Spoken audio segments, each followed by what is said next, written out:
Hey guys, Jay here. This is smarthelping.com. I've got an interesting scenario we'll talk about, and this is about how and why you need to round up to the nearest multiple. And there's all kinds of nuance to this. It's pretty tough. I've been through this about 4 different times, and so I'm going to make a video because I think a lot of people are going to be helped by this. In this context, again, is for an inventory situation, and it's let's say we have a given average sales amount. We want to per month. We want to order a multiple of that whenever we make a reorder, but we have the constraint that there's a minimum order quantity that we can make, and we have to make only orders in multiples of that minimum order quantity. So let's say this is 17, 20, 50, 5, 45, 70, 100. So what that means is you can order 17, 34, etc., 20, 40, 60, 80. That's all you can order. You have to order at least the amount you're saying you need to order here.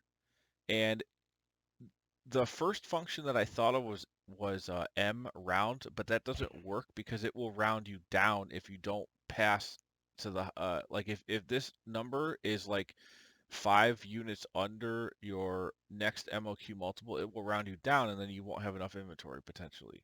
So you always have to round up and up to the nearest multiple. Okay, so here's the function. It's tricky. Round up, double parenthesis, and we're referencing our number here. So this is just our 51 in this case. Close parenthesis, divided by the MOQ or the multiple we're trying to round to, comma 0. And then divided by the MOQ. And we'll lock column U because we don't want that to move. And that's it. Let me make sure I did that right. Round up this times our number here. Oh, sorry. Multiplied. Multiplied by column U, not divided. Okay, and there you have it. Oh, we didn't set MOQ for all of these, just this.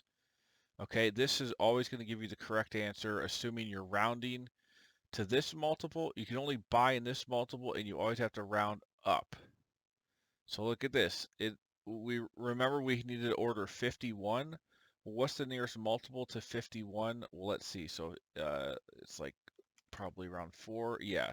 So if we ordered 4 tranches of that, we'd have 68. If we ordered 3 tranches, we'd have 51. Remember, our number was slightly more than 51. So what that means is we go up to the next multiple, so up to 68. And you go to this next one here. For 20, we had to order, let's see, how much was our order amount here? 17. Okay, and the minimum's 20, so we have to order 20.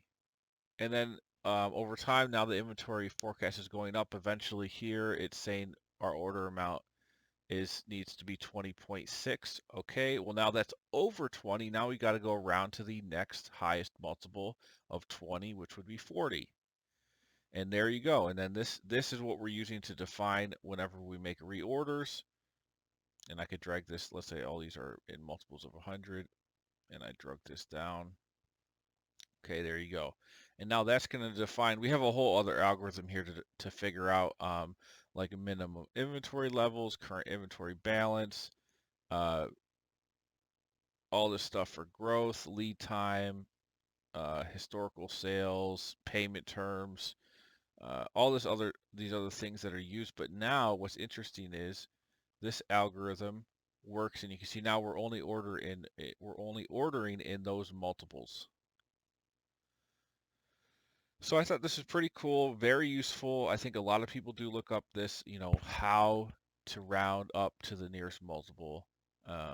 So there you go, free help. Hope you guys like this. And remember, I am available. I build financial models for a living. If you want to check out more of my stuff, you can go over to smarthelping.com.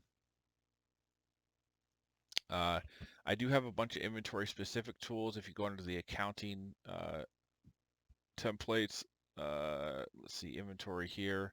This is actually the template I was just working with, the inventory forecasting. Very flexible, one of my most most purchase templates, so you can get that there if you want. I've also got all kinds of models, guys. I've built Excel forecasting and three-statement modeling logic for all kinds of different industries: software as a service, real estate, industry-specific, joint venture distribution waterfalls, valuation tools, just all sorts of things. Very valuable here, so you can check all those out. I even offer, you can buy everything on the site for $9.99. There's, well, I got it listed here. There's probably over 200 unique finance spreadsheets for all kinds of different things here. So have a look around. And if you want to buy templates individually, I do offer discounts. If you buy, let's see, template discounts. If you buy 3 to 9, you get 30% off your total order. 10 to 19, you get 40% off. And if you buy 20 or more, you get 50% off. Or you can buy the pre-built bundles, which are like up to 80% off, or the Super Smart Bundle, which we just went over. Alrighty, and I do, you can hire me. If you wanted me to do something custom for your spreadsheets at $195 an hour, I'm happy to help. I do this kind of work all day, every day. It's fun. I love it. So let me know what you need. Alrighty, so like, subscribe. See you on the next one.